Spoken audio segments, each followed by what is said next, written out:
what the marketing pulpit is about is strategy. Use social media and stop letting it use you. That's one thing about a business. It's an equalizer. It's a game changer. We have to think like the successful companies.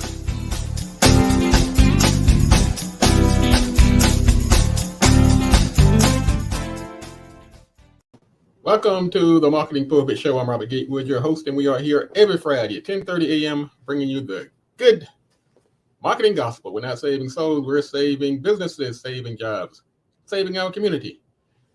Now, if I happen to save a soul, hey, that's okay. We'll just call it icing on the cake because we're all on a mission. We are building strong businesses in our community and putting people to work. We've been doing that for 12 years now, and man, who knows how long we're going to do this. As long as there's work to do, we're going to be on the job. I'm Robert Gatewood, your host, and I'm here every Friday. You can go to marketingpulpit.com to find out more about the show. You can also go to my company, gatewoodmarketing.com. Find out more about my company. I am a business developer by trade. I've been working in the trenches now, helping companies get off the ground. And the ones that are already off the ground, trying to get them a little higher up the ladder. So we are a business development company, and I've been doing that now. I do it for the Small Business Administration as a consultant with the 8A program. And let's see, I'm also an adjunct professor at Prince George's Community College, where I teach marketing and social media and networking. I've written a couple of books, one called Played in Full. The other is called Smarter Than the Boss. And I'm just glad to be the host of this show and to greet you every Friday as we have done for so many years. Now you can go to Facebook, you can go to LinkedIn, you can go to Instagram, you can go to YouTube and watch the show live right from your desktop and from your phone. And we also have a great archives at the YouTube. Go to YouTube. You can subscribe to our channel. Just go to youtube.com/C/marketing pulpit. You can also catch us live on these other platforms. And if you don't have any social media, just want to catch the show, just go to Marketing Pulpit. And we have the show live right there on the homepage, streaming every Friday. And you can catch the archives of the past shows. So this information is vital, and we've made it easy and accessible for anyone who dares to step their toe in the entrepreneurial pool. You do need help. Whether it's my help or somebody else's help, this is not a job you want to tackle by yourself. I can assure you that. And many in my listening audience, I'm sure, will attest to that fact when they step out there and say, wow, man, this wasn't as easy as I thought it was going to be. But it's a process. We have a great show lined up today. Later in the show, I'm going to talk about your website. Should you be paying for your website? Shouldn't your website be free? I know you're saying, wait a minute now. Whoa. I paid big money for that website. Well, it depends on how you look at it. Because I personally think your website should be paying you instead of the other way around. So it's like an investment. You have to look at your website as an investment. And like so many investments, there are some steps in the process, and we're going to go through those later in the show in our marketing sermon. Should your website be an expense?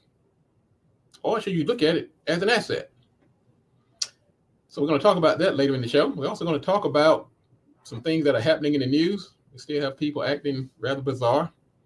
So we're going to ask ourselves again, why are people so angry? We also had another police shooting of an unarmed black man. We're going to talk about that. Let's see, what else we want to talk about? We got a lot to talk about. So stick around, get yourself comfortable, grab yourself your favorite beverage. I have my cup here. I'm not going to tell you what's in it. It's coffee. But I don't know, man. Sometimes you need something a little stronger. Man, that's good stuff. Notice that brand. I'm in the branding. Got a brand at all times. Always be branding. ABB. Let's see. This is also Good Friday. We have Easter coming up in a couple of days. We're going to talk about that. What is Good Friday? Also, this is tax weekend. Easter and taxes. Man, what a combination, huh? Tax and Easter. But this is Good Friday. Good Friday is part of the Easter celebration. And of course, Easter is a Christian holiday that celebrates the resurrection of Jesus Christ. It is said in the New Testament of the Bible that Jesus resurrected after 3 days after being crucified by the Romans at Calvary, which is a hill outside of Jerusalem. Now, the holiday concludes a series of events and holidays that begin with Lent, which is 40 days period of fasting and prayer and sacrifice that ends with the Holy Week, which is Thursday, and also coincides with the celebration of the Last Supper with Jesus and his 12 apostles. The holiday itself is observed on Sunday, which this year is going to be on April 17th. Let's see here. Now, this is part of that Holy Week. Now, the holiday itself does not actually take place on the actual anniversary of Jesus' death, but Easter itself falls on the first Sunday after the first full moon after March 20th, the nominal day of the spring equinox. That's a mouthful for you, right? Which means Easter can fall anywhere from March 22nd to April 25th, if you're over here in this part of the world. Now, the Holy Week is the week before Easter. Then there's Palm Sunday, which is the Sunday before Easter. Then there's Holy Monday, which commemorates Jesus cleansing the temple. There's Holy Tuesday, which recalls Jesus' description of his disciples on Mount Olives. And Holy Wednesday recalls Jesus' decision to betray Judas's decision to betray Jesus with 30 pieces of silver. Man, we've heard that term quite a, sell somebody for 30 pieces of silver. There's a Monday, Thursday, which commemorates the Last Supper. Good Friday, which actually recalls Jesus' death on the cross. Holy Saturday is the last day of Lent. And of course, Easter Sunday commemorates the resurrection. So, regardless of your faith, this holiday will be celebrated this weekend. And Sunday is the official Easter holiday celebration. So all of you, I know when I was a kid, that was one time a year we got a brand new suit of clothes. I never forget the last time my dad took us to Charlotte, North Carolina. Man, he bought us a brand new green double-breasted suit. Man, I still remember that. And people put on bright colors and Easter egg hunt. Man, those were the good old days. But anyway, happy Easter to everybody. Happy Easter. And however you decide to celebrate, happy Easter to all. Say good morning to some folks that are tuning in. Good morning, Miss Maddie out of North Carolina. And I'll be checking in from time to time to see who's giving the shout outs and checking in. North Carolina, that's my birthplace. Get a lot of listeners down from the North Carolina area. I still have family down there. I was going down frequently until my mom passed last year. But still, I have quite a bit of family down in Carolina. Say good morning to Brother Kenny Jones. Top of the morning to you. Kenny Jones, the musician, member of the 98.6 band, regular listener of the show. So thank you again for tuning in to everybody all over these United States. We've become a very popular show. Pat myself on the back here.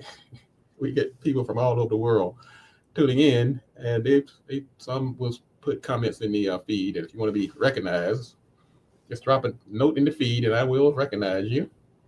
Some people just like to sit back and watch. That's fine too.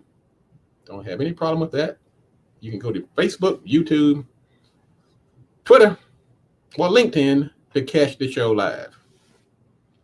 Let's see what else is going on. We're going to talk about. I was coming to work today. And I was thinking about something I was reading, and it came up this thing about the golden rule. Man, I'm telling you, I'm starting to believe that the golden rule is kind of going out the window. Now, some parts of the golden rule have been up for debate, but the golden rule basically says, do unto others as you would have them to do unto you. Do unto others as you would have them to do unto you. I think that's pretty good advice, but I have to put an asterisk beside it. One, because most people just aren't abiding by that. I look at some of the things that are happening today, and I'm pretty sure that when I see some of these actions, I say, oh, a man ran over a young lady twice with his SUV after a traffic altercation. I'm pretty sure he didn't sit there and ponder the golden rule and say, well, look, since I don't mind being run over by an SUV twice, I'm going to go ahead and run this young lady over twice with an SUV. So a lot of these quotes, I think they have good intention, but I think there's a lot of, let's put it this way, emotions, and I think there's a lot of discrepancy on what that actually means. There's an African story about a flood, and a chimpanzee was up in the tree. And the chimpanzee was a smart fellow. He said, look, I've heard about this rule, do unto others as you would have them to do unto you.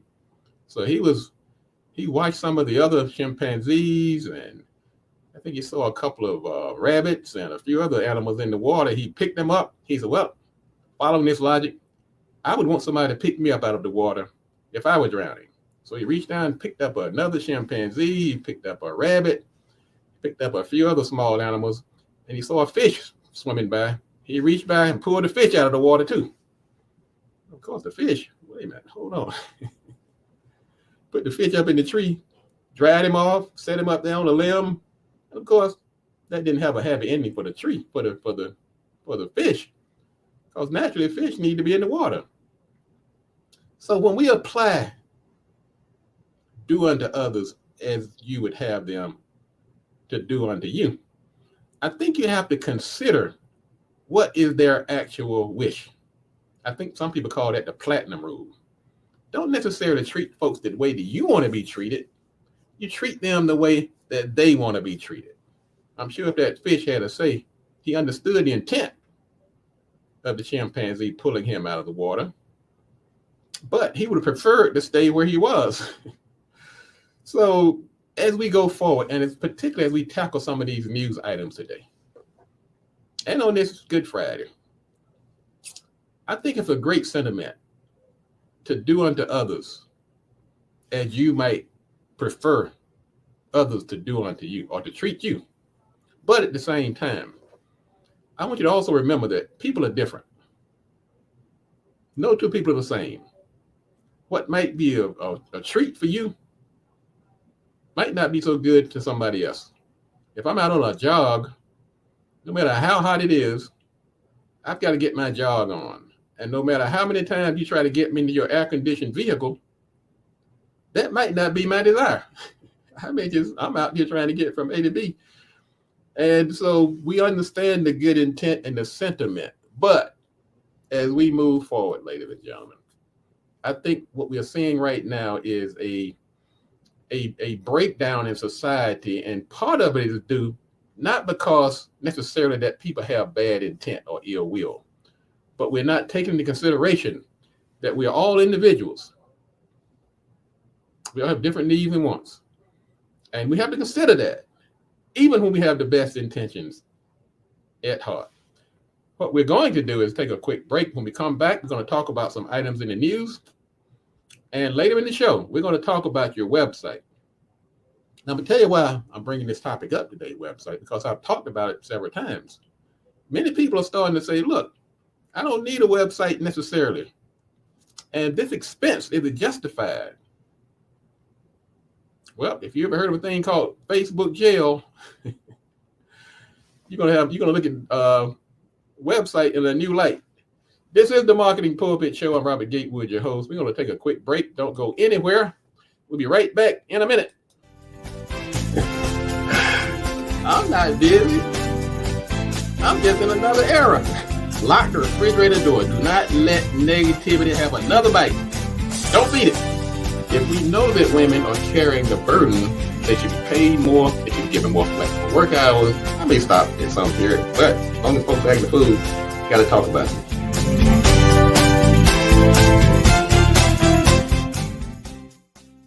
Have the saying that if you build a better mousetrap, the world will be the path to your door. Now, that's a notion that has been around for a while. And what that portends is that if you're providing innovative, top-notch services and products that the public will reward you, they will literally be the path to your door.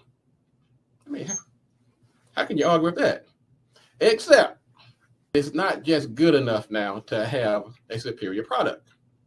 Yes, I want you to continue to put out a good product, but what I'm going to ask you to do today is to spend some of that energy, besides putting out a good product, you have to put some energy on getting the world to beat that path to your door. No matter how good your product is, if people don't know about it, they're not coming to your door, and it's certainly not beating the path.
All right, love that music.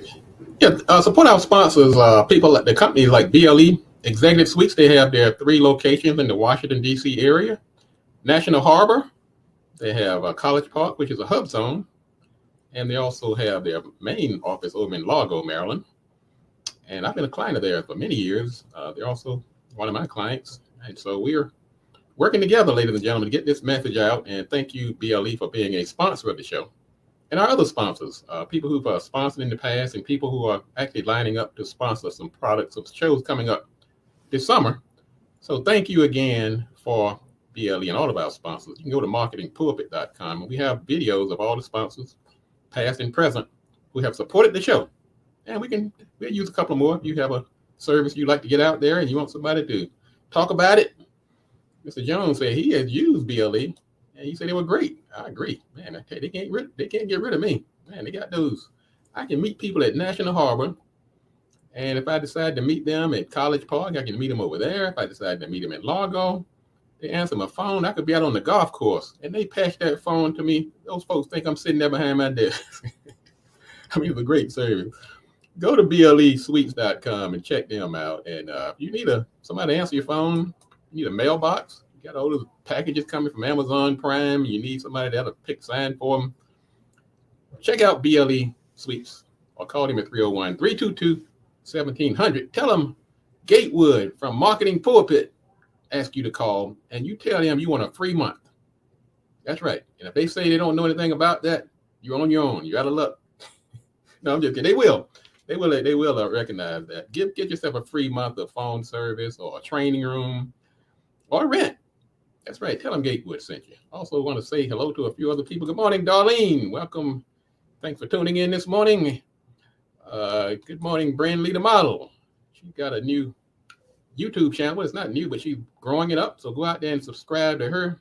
She's doing some great things out there up in New York, winning all kind of awards. So Brandley the model, thank you again for tuning in. And yeah, go out there and check her out and subscribe to her channel. Got some great videos and photos out there of some of her runways. So ladies and gentlemen, thank you again. This is the Marketing Pulpit Show. And we're here every Friday, bringing the good marketing gospel. This is Good Friday. This is Good Friday, which marks the crucifixion of Jesus Christ.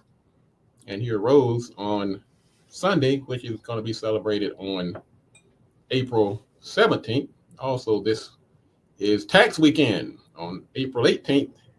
Gotta get those taxes in. And so glad to make this public service announcement. Let's talk about some items in the news. Well, supply chain misery is back. we had a big problem back in around the end of the year, and well, we thought it was over, but between China's strict COVID policies in Shanghai, we're seeing the issues that are going on in Ukraine, and so we will see some more supply chain issues. Now, what I did an entire show sermon on supply chain. You might go back and review that, and I gave some advice and some examples of steps that you can take when you're dealing with supply chain. I'm just going to tell you this one thing without getting into the whole show. Don't ever stop branding your service, because during these supply chain issues and other challenges that you meet in a business, they are more pronounced if you have a weak brand or the no name brand.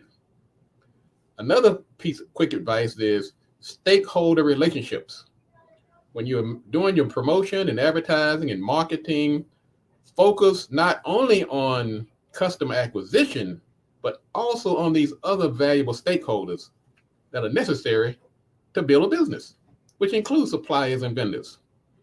So we can't control the chips at the harbor and what's going to happen in Ukraine and China, but we can control the controllables, making sure we have a good brand and that we have those relationships in place. So when somebody's trying to decide who to give this last shipment to, some guy they never heard of, or some lady they never heard of, or somebody who they have built a solid relationship over the years, that's why we talk about, and why I even teach a course out at Prince George's College on networking and how to build those relationships so that we can mitigate some of these supply chain issues. Let's see, what else is going on? Let's see here. William says 12 years going strong. Thank you, sir. It's 12. It has been 12 years. My goodness. Man, where did time fly? Woo! But it's been a good 12 years. Amen. Amen. Inflation has hit a 41-year high. Almost old as I am. I wish. But I have socks 41 years old. 41 years since inflation has hit this high mark, according to the Department of Labor. Since 1981. Woo! Of course, supply chain is taking apart, is making its impact in this inflation. Of course, once again, the Russian invasion of Ukraine. Man, I tell you, man, folks just need to get along. Stop bombing each other and carrying on. You making our gas prices and stuff go up, and our coffee, and can't we just get along? Well, once again, in every one of these stories, there's a message for you. Start making yourself a differentiator. That's another ongoing strategy. What do I mean by that? Differentiator means make yourself stand out. Of course, you're going to have to raise some prices too, but make it so that people aren't buying from you only because of price. Now, that's one thing I will say that I have been rather successful in the years, is that people don't come to me necessarily because I have the best price. My prices are pretty good, I must say, but that's not why folks come to me. So if I have to raise my price, I'm not going to turn as many people off if somebody who is just price based. They base their model on price. So goes back to that branding, putting out a good service, working on extending the lifetime value of your clients, so that these uncontrollables like inflation and supply chain won't put you out of business. Lulu. Wow, man, this is interesting. Lulu, that has the $98 leggings, is experimenting with a used yoga pants. I don't know about that one. But anyway, the market for previously worn clothing is hot and getting hotter. And Lululemon is starting a process, a service where they're recycling yoga pants. They tested it in Texas and California, and it will be expanding nationwide this month. That's interesting. Never thought of yoga pants as something that somebody would get secondhand. Anyway, interesting. Elon Musk has Plan B for Twitter. He actually made a bid to get it for $43 billion. He bought about a 9% share a few weeks ago, and now he's offering to buy the entire company for $43 billion. They have not accepted his offer yet. Elon has been hinting that he wants to make Twitter a platform for free speech. And whenever I hear that, I start thinking, does that mean he's going to let Trump back on? Don't do it. Don't do it, Elon. Don't do it. I mean, I know you've done some amazing things with Tesla, and even the mention of his buying into Twitter caused the stock to rise. But back this past summer, Twitter stock was trading about $75 a share. And then politics and a few other things kicked in, and it has dropped down to about 30-something a share. When Elon Musk bought in about a few weeks ago, it did shoot back up to around $48 a share. Now, I've been a Twitter stockholder for many years, and it's been an interesting ride. I've seen it go way up. I've seen it drop.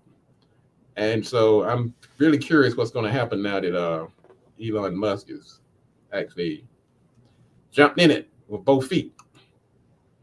Kmart. Anybody out there remember Kmart? That big K? That big K always made me nervous.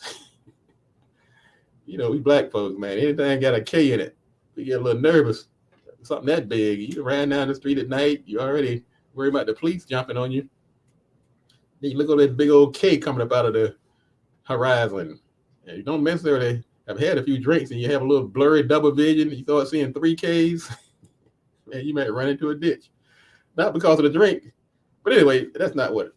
The news is that Kmart used to have about 2,000 locations across the country. And now they are down to the last 4. Can you believe that? Only 4 Kmarts in the world, in the country. I know there was one right across the street over in Rivertown where my office used to be. Now it's a Target. It's a Target now. Target. And then, of course, Walmart. I guess they couldn't stand up against Walmart. Walmarts are everywhere. But anyway, it kind of makes you think back. But there's a lesson in every story, ladies and gentlemen. Everything ends at some point. Even Kmart. Just like Walmart is going to end at some point. Amazon will end. Yeah, I know. That's right. Even Amazon. And if it doesn't end, it morphs into something else. So keep that in mind when you are strategizing your business. Don't get too stuck in it that you won't evolve as times change. I'm reminded of one of my first businesses, which was a payphone business. Man, they saw me coming. They ran these ads. I saw a little ad in the paper that said, "Make money while you sleep." I said, well, that's 2 things I like very much. I like making money. I love a good nap. I jumped in it. I had some good credit back then. Took 5 of my credit cards and bought me a payphone business. I'm ready to sleep and make money. Nobody told me about the industry life cycles, that this thing called payphones was on the way out and cell phones were on the way in. So I made money. I made money while I slept about 1 month. Well, I got a good month of sleep out of the deal, so maybe it wasn't a total loss. But here's a lesson in this, ladies and gentlemen. Nothing is wasted. I know nobody wants to lose money, but I was telling somebody the other day, one of my clients who had gone through a loss. I said, man, don't lose another minute's sleep about it. Call it a cost of education. And really, that's what it is. When you have these losses, you make a bad investment, you start a company that doesn't really make you any money, you lose money. Instead of saying, well, man, I'm beat out of shape over that, count it as the cost of education. Let's see here. Gas prices. They have Uber and FedEx, these drivers are having a hard time right now. They're asking these companies to step in and help foot the bill on some of these problems we're having with these Uber and Lyft drivers. Now, they do let you add a surcharge to the app, but that happened right after the Russia invasion of Ukraine. But some of the drivers feel like that wasn't enough to offset these fees and this price of gas, so they kind of stepped away from the platform. And of course, the FedEx and companies like that they launched an online petition to get some payment increases per stop because of some of the challenges they're going through. Well, this is an interesting. This is a story that's going to play out over the next few years, because more and more companies now are using FedEx, it's Amazon, and it's hard to get somebody in the store these days. But somebody had to deliver this stuff and these people. So we're going to see that continue to evolve. Let's see what else is going on. Let's see here. What we're going to do, we're going to take another break, and we're going to come back and get into our segment. Why are people so angry? We're going to talk about this latest shooting of another young man who has been shot by police. That's a workplace violence, if you've ever seen it. A man ran over a woman, and road rage, and some few other topics we're going to talk about, ladies and gentlemen. Now, I'm going to tell you what my take on this is this week and why we talk about these kind of things. You can't assume that everybody is as rational and level-headed as you are. And I think this assumption has led to the demise of many good people. They go back to that golden rule. They're like, well, I wouldn't run anybody over, so I'm sure nobody would run me over. Everybody didn't get the memo, ladies and gentlemen. So we're going to talk about this news coming up in a second. And so I want you to hang on. Don't go anywhere. This is the Marketing Pulpit Show. I'm Robert Gatewood. We are here every Friday at 10:30 a.m. bringing you the good marketing gospel. And so hang on. We'll be back in a minute. I'm not busy. I'm just in another era. Lock the refrigerator door. Do not let negativity have another bite. Don't feed it. If we know that women are carrying the burden, they should be paid more, they should be given more flexible work hours. I may stop in some period, but as long as folks bag the food, got to talk about it.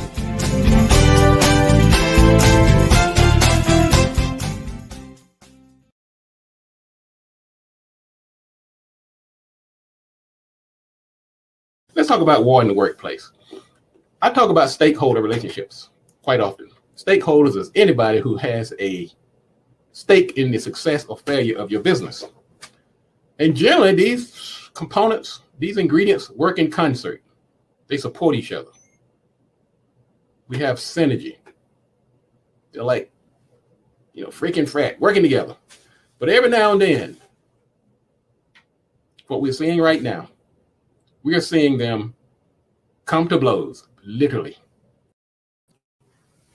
All right. This is the Marketing Pulpit. I'm Robert Gatewood, your host, and we are here every Friday at 10:30 a.m. bringing you the good marketing gospel. Let's talk about some things that are happening in the news, ladies and gentlemen. And I started doing this segment, War in the Workplace. Why is everybody so angry? Quite literally during the pandemic when we had this lockdown. And I was trying to find the common thread that was causing people to lose their ever-loving mind. I called it lockdown-itis. I coined the phrase. But as I was saying before the break, many of us make the mistake, and sometimes it's a fatal mistake, of assuming that everybody is wrapped tight. They have all their marbles, their mental faculties. And so we conduct ourselves as if they are as rational as you and I. Because I know nobody in my audience would do some of the things that we're about to talk about. But that assumption that the people that we are encountering on a day-to-day basis that they're going to do what's right, that they're going to apply the golden rule, has been the undoing of so many people. In Grand Rapids, the police just released a video showing the fatal shooting of a black man on the ground who was shot in the back of the head. Now, I'm going to say this because I want everybody to come home at night when you encounter the police, because we made the assumption in many cases that they wouldn't do that. I know this police is not going to shoot me just because I'm out here deciding not to follow his orders.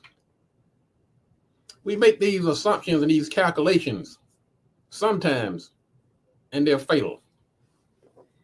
So my response to the police encounters is that I'm going to make the assumption that they would do this. I'm just sorry. I'm going to assume that I've seen enough, I've read enough, that I'm not going to put anything beside what they might do.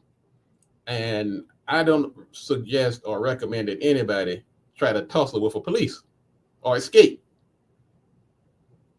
Now, police, if you see somebody running, trying to escape, you got to wait.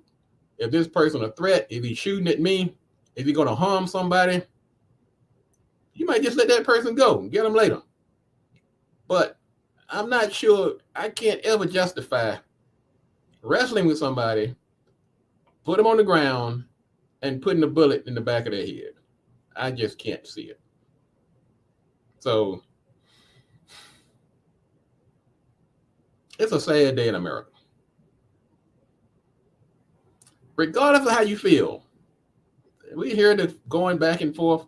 You shouldn't resist. You shouldn't run. Just comply. Well, that's good advice if we knew that would get us home, but we've seen cases where that didn't get us home. Now, your chances are greater, I will say that, if you comply, but it's not a guarantee.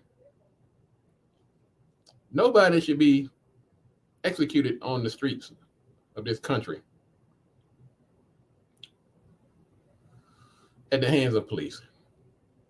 I'm not a police officer. I'm not a law enforcement official. I wasn't there, but that video, man, I have PTSD again. Whew. Anyway, it's a 26-year-old man from Congolese refugee. Officer tells him to get back in the car. He did not get back in the car, and he decided to flee. Wasn't the best move, but it shouldn't have been a death sentence. So we'll see how that plays out. Why are people so angry? A New Jersey man was arrested after he ran over a woman multiple times in a road rage incident. Now, this 23-year-old woman, she made that assumption as well. She like, well, I have this, I'm confronting this man. We've had a car accident.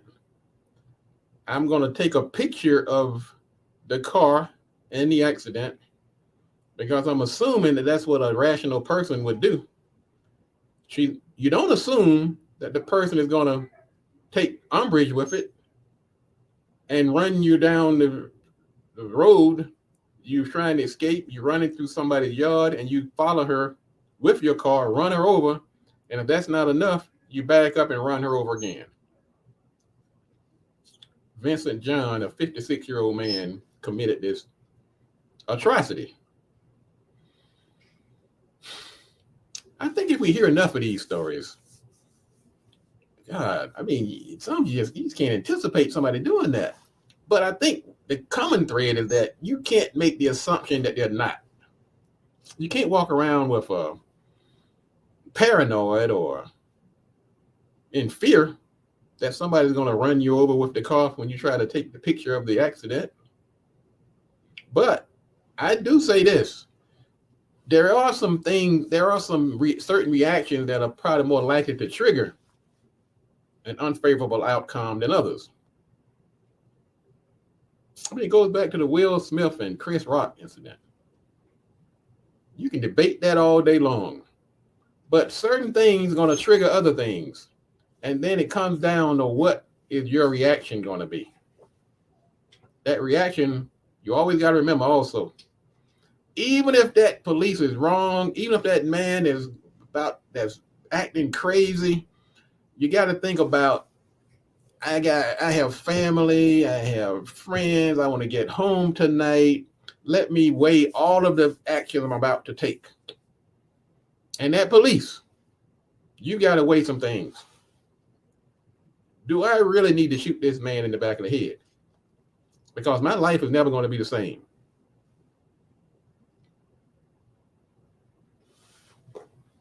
In Texas,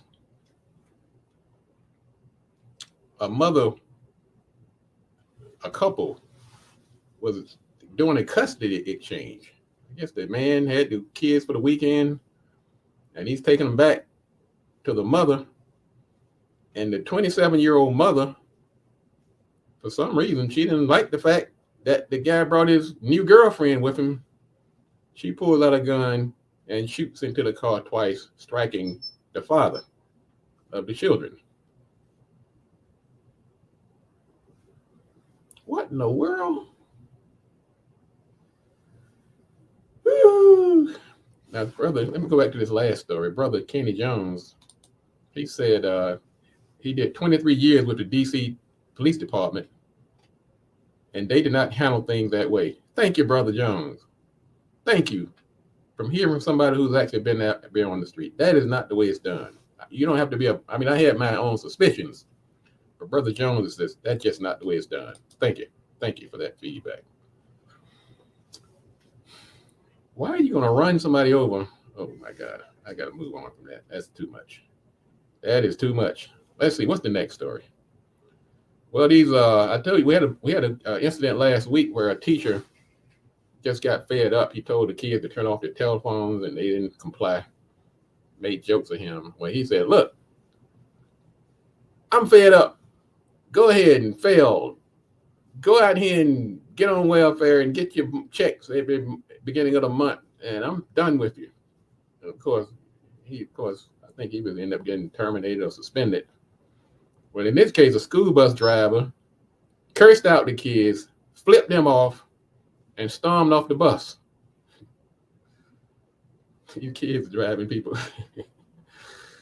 I mean, you can't justify this. It's not even funny, but I'm telling you, as somebody who's been an instructor of young people, it's a tough life, boy.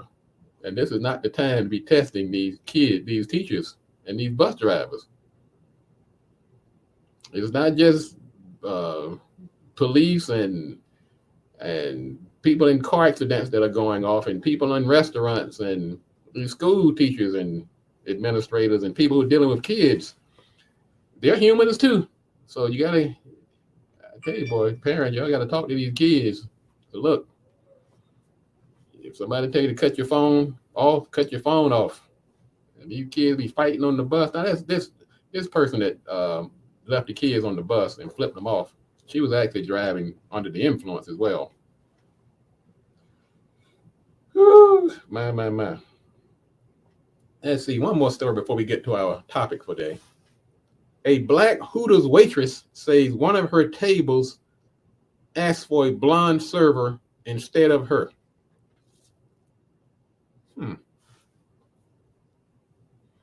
Got to think about this one. Well, first of all, Hooters is not the standard bearer for workplace decorum to begin with. So when you take a job at Hooters, you're not exactly, you kind of, I don't see, you kind of, let me walk gently here, because I'm sure there's some really decent people working at Hooters, but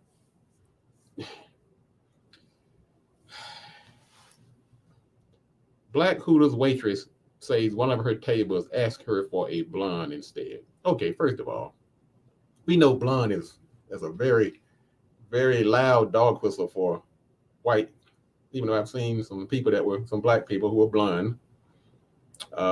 So, but these one thing about racists, they've gotten very good with code words. I mean, they could probably go to court and win. I didn't ask for a white. I said blonde. I just happen to like white hair.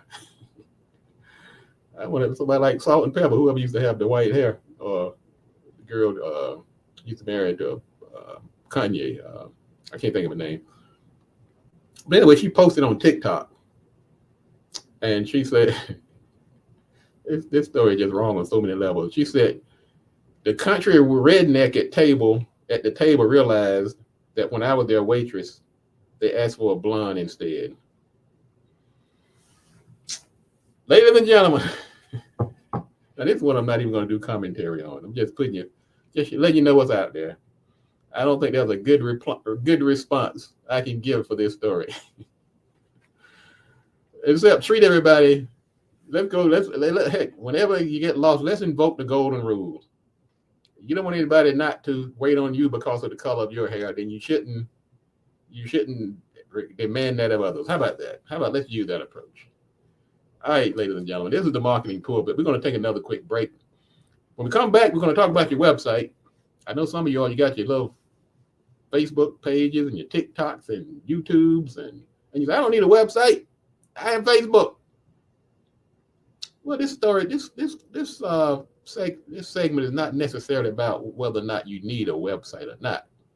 I'm going to say you do. I'll tell you some quick reasons why you do. I'm also going to tell you about the evolution, the different stages that a website goes through, and whether it is an expense or an investment. So hang on. If you have a website, you're thinking about getting one, you're thinking about getting rid of it, getting all your traffic through Facebook instead, you want to listen for this segment. Robert Gatewood, this is the Marketing Pulpit. We'll be back in a moment. I'm not busy. I'm just in another era. Lock the refrigerator door. Do not let negativity have another bite. Don't feed it. If we know that women are carrying the burden, they should be paid more, they should be given more flexible work hours. I may stop in some period, but as long as folks bag the food, got to talk about it.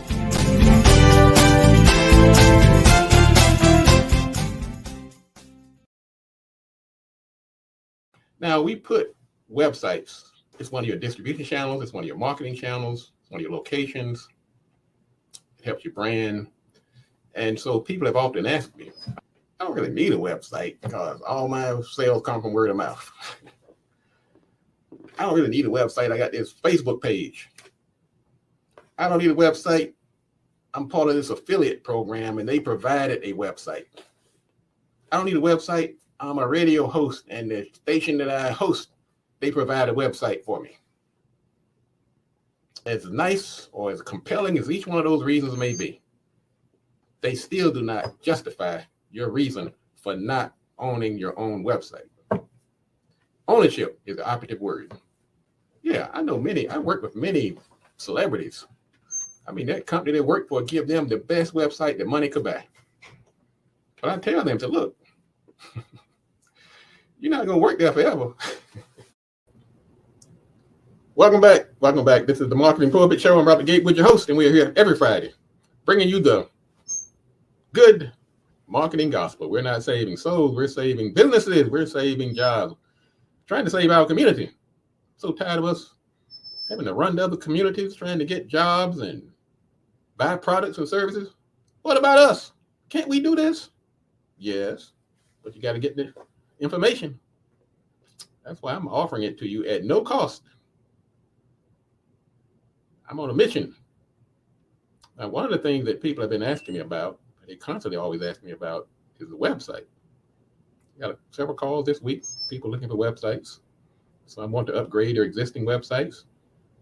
Some even ask me, do they even need a website? I'm like, huh?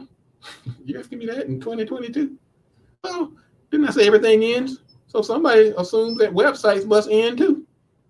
Nothing lasts forever. I mean, horse and buggy was around for a zillion years, but one day, something replaced it. And also, like you said, that sometimes things don't end, they evolve. They morph into something else. But you need a strategy with anything relating to marketing and business. Now, if you don't have a strategy, your website is going to be just another expense like everything else.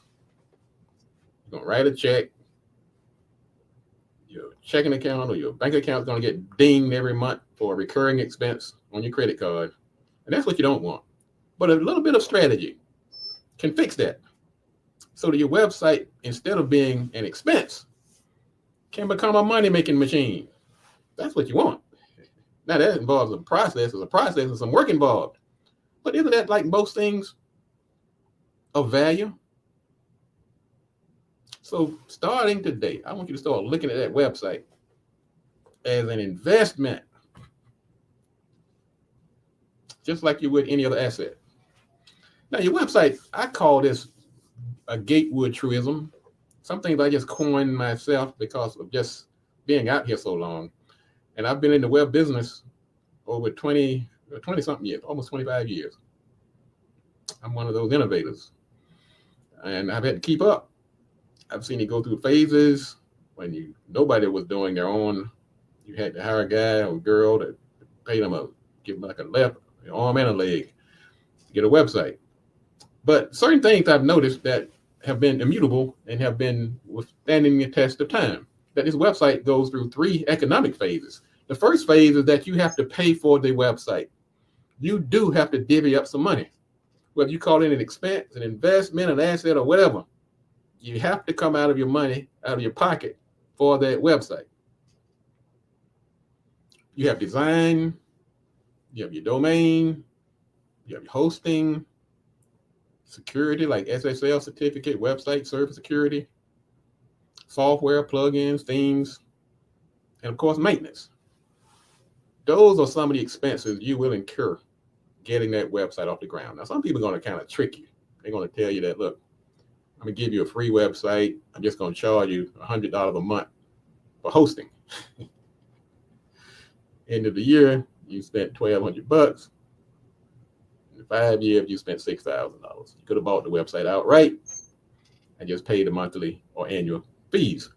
So don't fall into that trap either, that you're getting it free when somebody's just charging you. It's like a car. You don't know what you're paying for when you're getting that car. You're paying for undercoating and all kind of stuff that you may not need. And how do you set up the payment system? You could be led to believe that you're getting something free when they're just getting the money a different way. So you do pay for the website. No matter how you phrase it or look at it, there will be an expense for that website.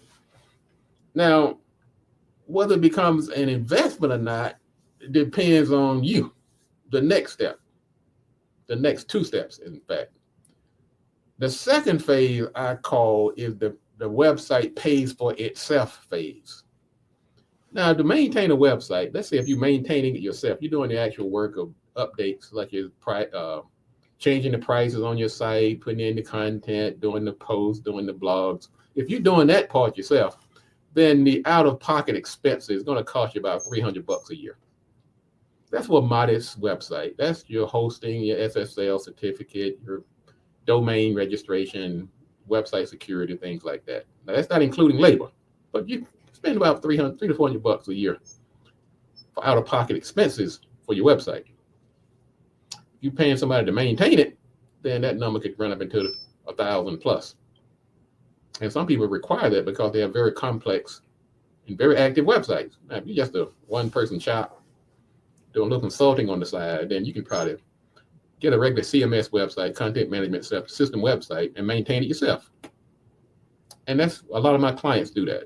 We set the website up, we give it some training, we're available to answer any complex question, but they can maintain it themselves. So they're just paying those annual fees, and everybody's got to pay them. I don't think you're going to be exempt. But there is another phase of the website I call the website pays for itself phase. You want to do some things that can help offset the cost of those maintenance fees. I mean, not the maintenance fees, but the out-of-pocket fees. You can do some things like add a payment button, for instance, just to make people pay faster on some of your services.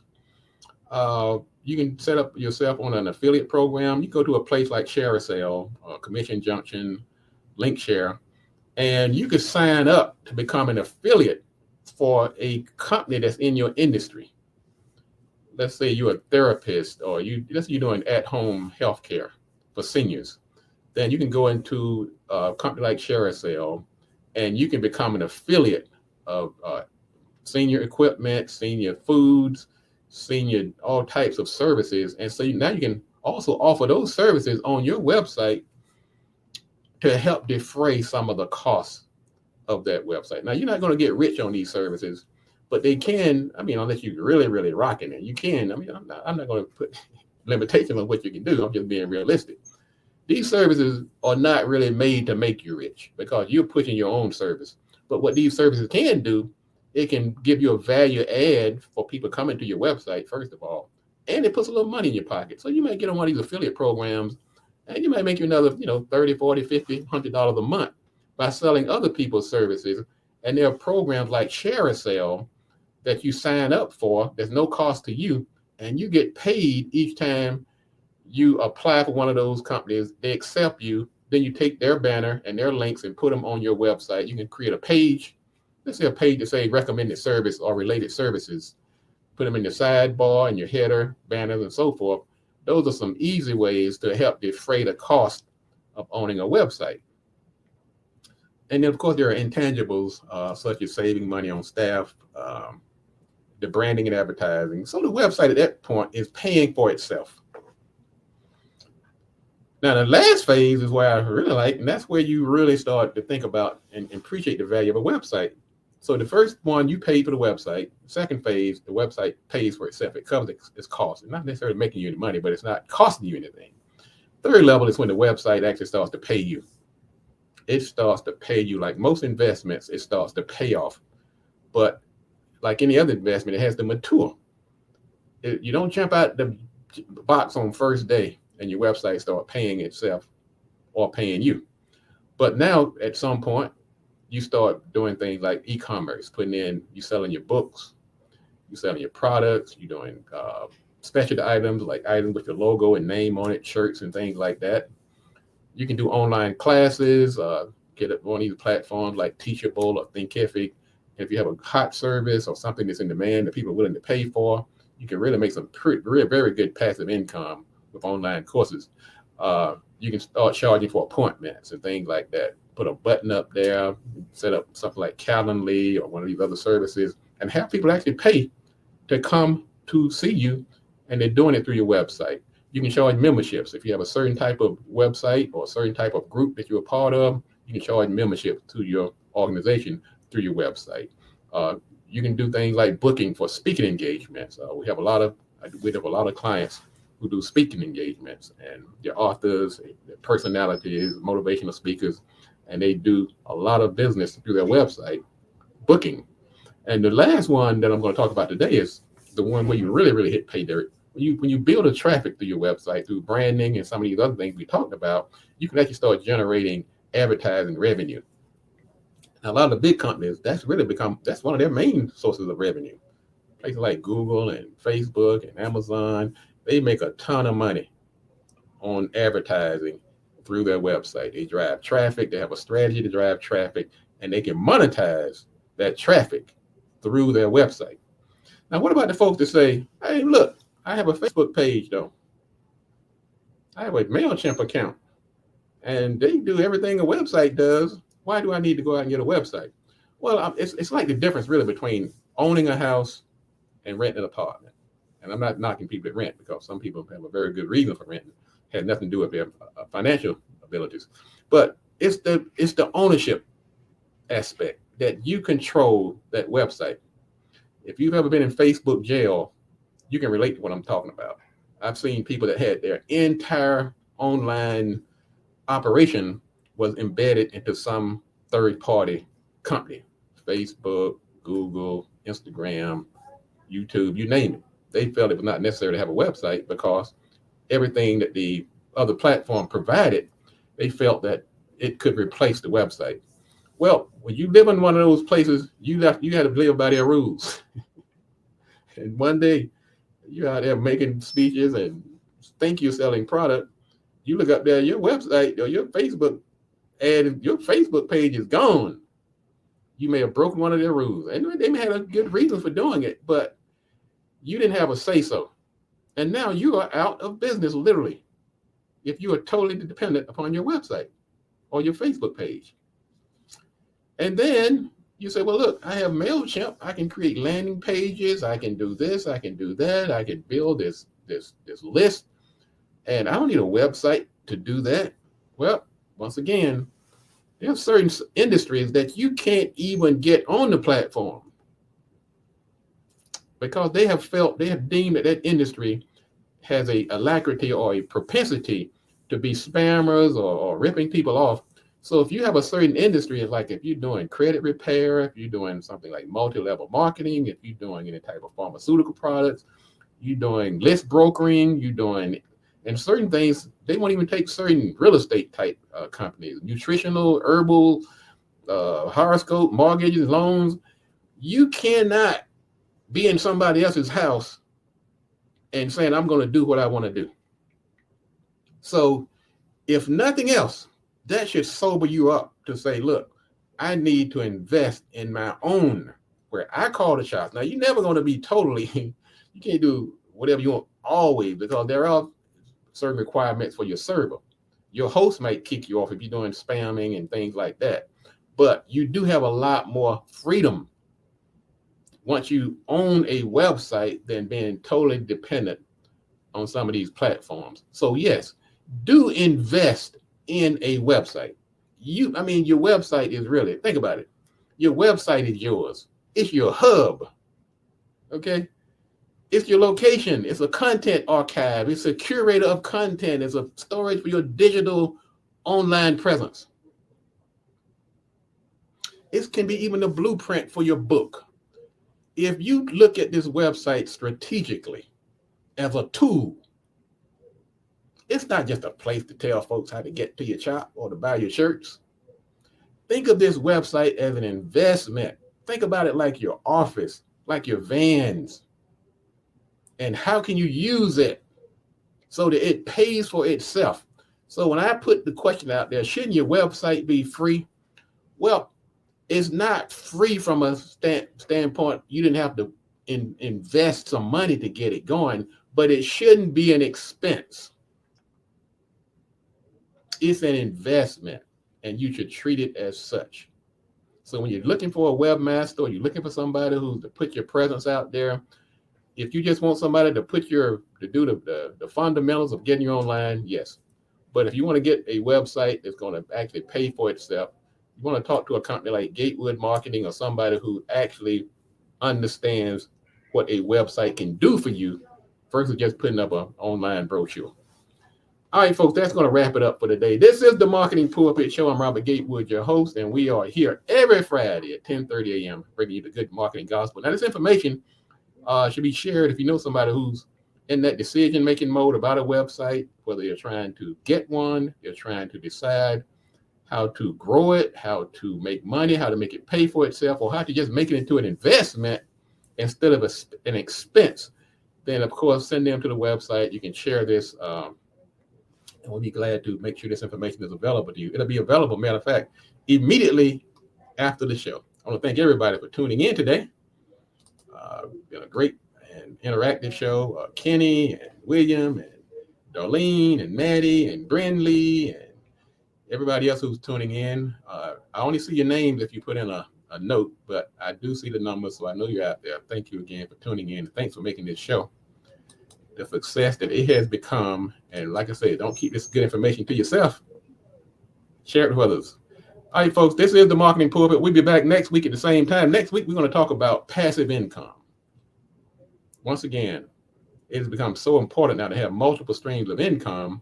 If you're nearing retirement, or if you're on a job you're not sure about, you're trying to build your own, you're tired of depending on everybody else, you got a lot of things going on, you're in school, and you want to build some income on the side. We're going to dedicate an entire show next week on how to build passive income and get those multiple streams of income coming in. So you definitely want to set your bookmark for next week to catch the show here on Marketing Pulpit. Let's see what else we got going here. And good morning, Linda, down in North Carolina. I'm telling you, folks, they're coming in from all over the place. Thank you again, Linda, for tuning in today. And you and your family, I hope you're doing well. Her family has the perfect batch foods, spices, and the twang sauce and the hot sauce, and glad to be working with them. Thank you again for tuning in. So, folks, that's going to wrap it up for today. We'll be back next week here on the Marketing Pulpit Show. And if you want to be successful, you got to do these three things. Do the right thing, do it at the right time, and you have to do it right. Enough talk. Let's get to work. People don't understand marketing. You can't stop every time the money runs out. You need to come on and tell people why your service is different. Why is everybody so angry? Airline passengers biting the TSA agents. I mean, it reminds me of one of those zombie apocalyptic movies. And as a community, collectively, we're going to be taken more seriously if we have that strong economic foundation. Do the right thing, do it at the right time, and you have to do it right. Enough talk. Let's get to work.